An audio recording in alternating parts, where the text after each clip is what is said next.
Bom, assim como em Paranaguá, o ouro em Curitiba era em pouca quantidade, logo começa a dar sinais de esgotamento. E quando esse ouro se esgota, aí sim, essas duas cidades ficam estacionadas sem desenvolvimento nenhum, ok? E aí que nós vamos ter o segundo ciclo econômico. E esse segundo ciclo econômico é esse que vocês podem observar aí no slide, é o tropeirismo, certo?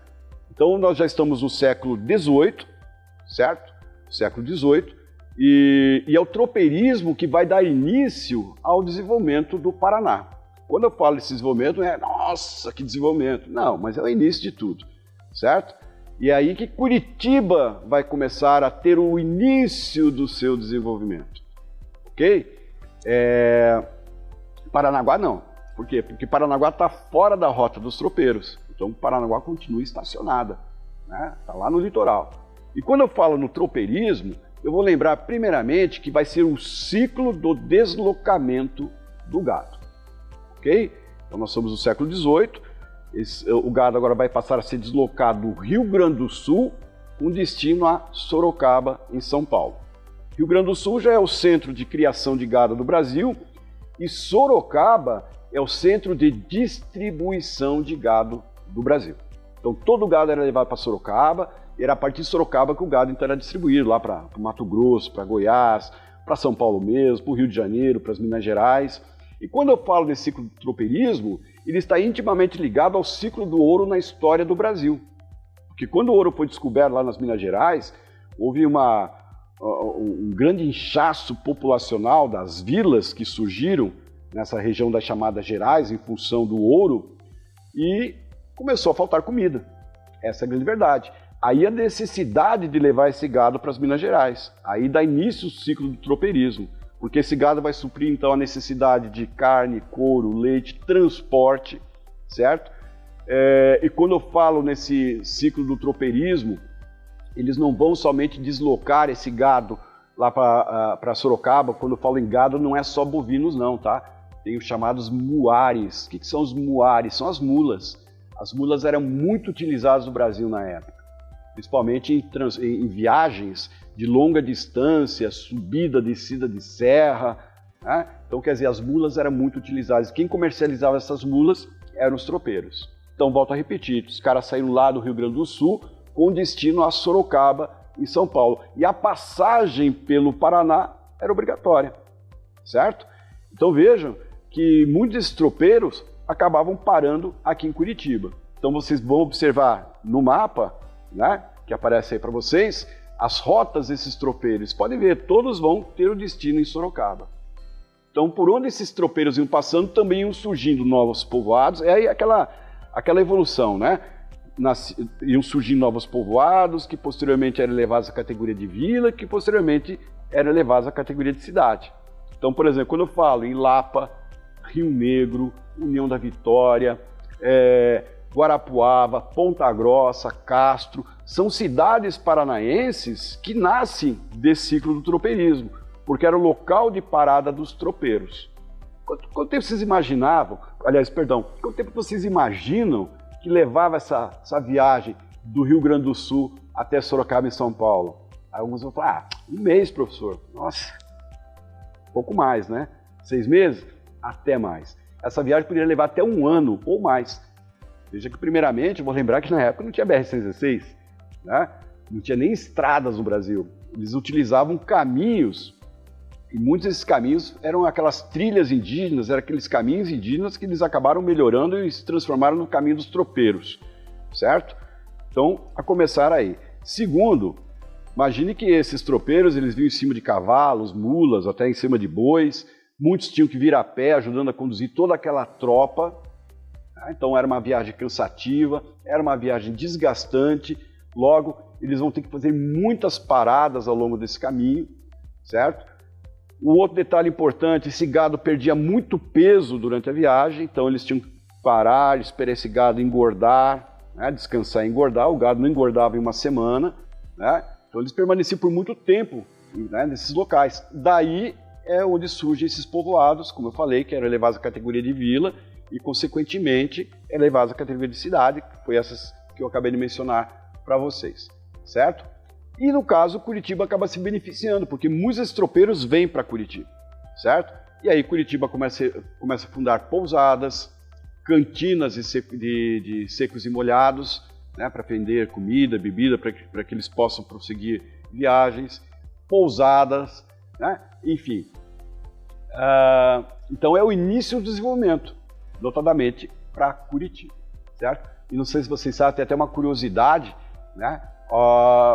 Os tropeiros são considerados o primeiro sistema de correio, né, do Brasil. Imagine você, né, que morava naquela época, lá no século XVIII, e uma tia lá em Castro. Então você escrevia uma carta, né, para sua tia, ou mandava lá um presente, lá uma geleia, né, entregava para os tropeiros. Quando ele chegava lá em Castro, ele entregava para sua tia. Ah, quem que é a tia do fulano? Ah, sou eu. Né, então tá aqui, ó, presente do seu filho. Imagine que tudo o povoado era pequenininho, todo mundo se conhecia, né, então era fácil. Né? E na volta, ele pegava a resposta da sua carta, pegava um outro presente, e quando ele passava por Curitiba, entregava para você. Tudo bem, você podia levar mais de um ano, né? Sedex 1 ano, mas funcionava, tá? Era eficiente para a época, beleza? Então, pessoal, segundo ciclo econômico, tropeirismo, ciclo do deslocamento do gado, ok? Bom, pessoal, antes de nós iniciarmos, né, o terceiro ciclo econômico, que vai ser no próximo encontro, nós vamos falar sobre os caminhos antigos do Paraná. Como eu falei, o Paraná não tinha estrada, aliás, o Brasil não tinha estradas, né? Então, muito se utilizava na época dos chamados caminhos indígenas, as trilhas indígenas. E no Paraná não foi diferente. Porque a gente se pergunta, né? Como que as pessoas tinham esse contato, como que elas se deslocavam de Curitiba até o litoral e vice-versa? Utilizando esses caminhos indígenas, certo? Então, vocês observando aqui no mapa, né?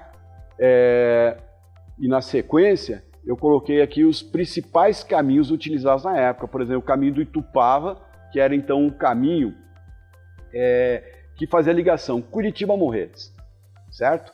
Esse caminho tem até uma lenda, né? Esse foi aberto por um índio perseguindo uma capivara, né? Diz que a capivara correndo na frente, o índio atrás, né? Daqui a pouco a capivara desceu a serra, o índio também desceu, quando ele percebeu estava em Morretes. E, nossa, correu pra caramba, né? Enfim. Mas o caminho do Itupava, pessoal, é um caminho então que faz ligação Curitiba-Morretes. Ele é considerado o caminho mais curto de ligação entre o primeiro Planalto, Curitiba, até o litoral. Logo, ele era o mais utilizado, porque ele também era considerado o mais fácil. Talvez muitos de vocês que estão assistindo a aula já devem ter feito o caminho do Itupava, né?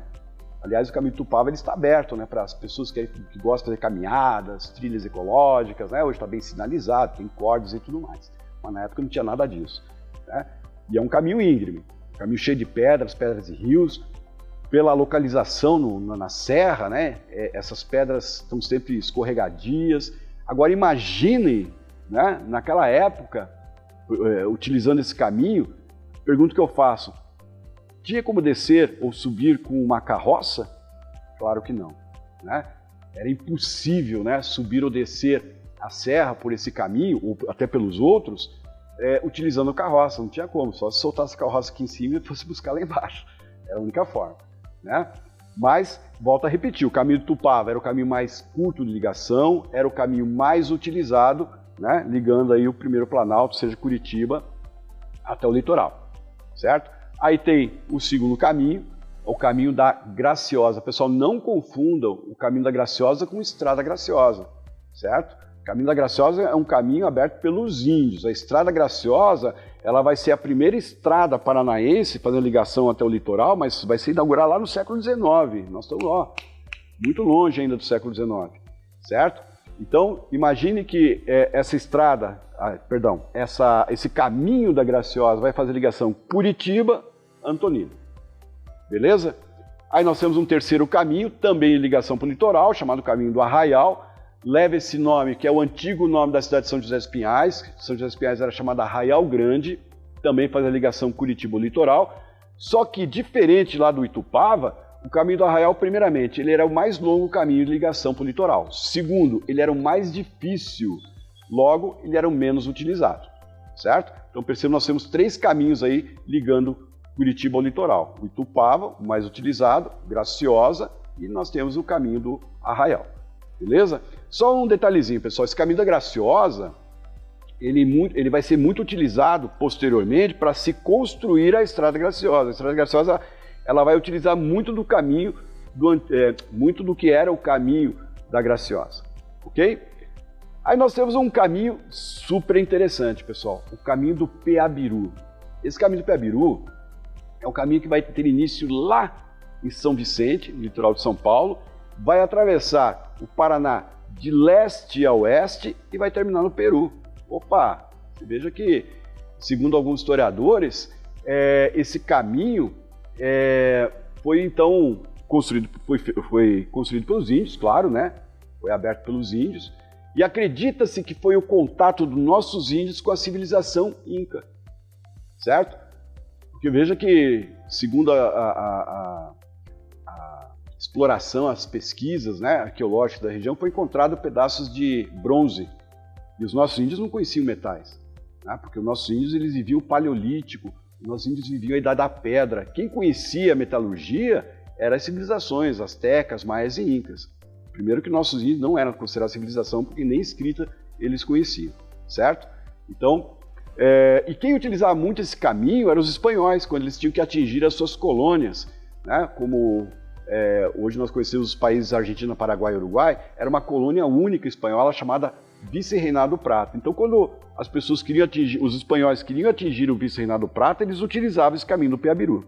Aí que entra o nome de um espanhol que é importantíssimo para a história do Paraná. O nome dele é Álvares Nunes Cabeça de Vaca, né, que foi nomeado pelo rei da Espanha como vice-rei do Prata. E ele, então, para assumir o seu posto, ele teria que chegar ao Vice-Reinado do Prata na capital Assunção, que hoje é a capital do Paraguai. Então ele utilizou esse caminho do Peabiru. Por que ele é importante para o estado do Paraná? Porque durante o percurso dele, ele descobriu as cataratas do Iguaçu, certo? Então ele é o descobridor das cataratas do Iguaçu. Então cai na sua prova, quem é o descobridor das cataratas do Iguaçu? Álvares Nunes Cabeça de Vaca, certo? E qual foi o nome dado para as cataratas do Iguaçu pelo Cabeça de Vaca? Salto de Santa Maria. Então esse foi o primeiro nome das cataratas do Iguaçu. Beleza? E o último caminho é o caminho do Viamão, que é o caminho dos tropeiros. Aquele caminho então começava lá em Viamão, no Rio Grande do Sul, né? Atravessava o Paraná, como nós vimos lá no ciclo do tropeirismo, e terminava em Sorocaba, certo? Só volto a lembrá-los que Sorocaba era o centro de distribuição de gado no Brasil, certo? Então são esses 5 caminhos: Itupava, Graciosa, Arraial, Peabiru e o caminho do Viamão. Eram só esses caminhos, professor? Claro que não. Existiam vários outros caminhos antigos do Paraná, mas esses são os mais importantes, são os mais comentados, os mais cobrados, inclusive, na prova de História do Paraná. Beleza, pessoal? Então é isso aí. Eu fico por aqui e no próximo encontro nós vamos continuar falando sobre os ciclos econômicos da história do Paraná. Beleza? Um grande abraço para vocês. Até a próxima.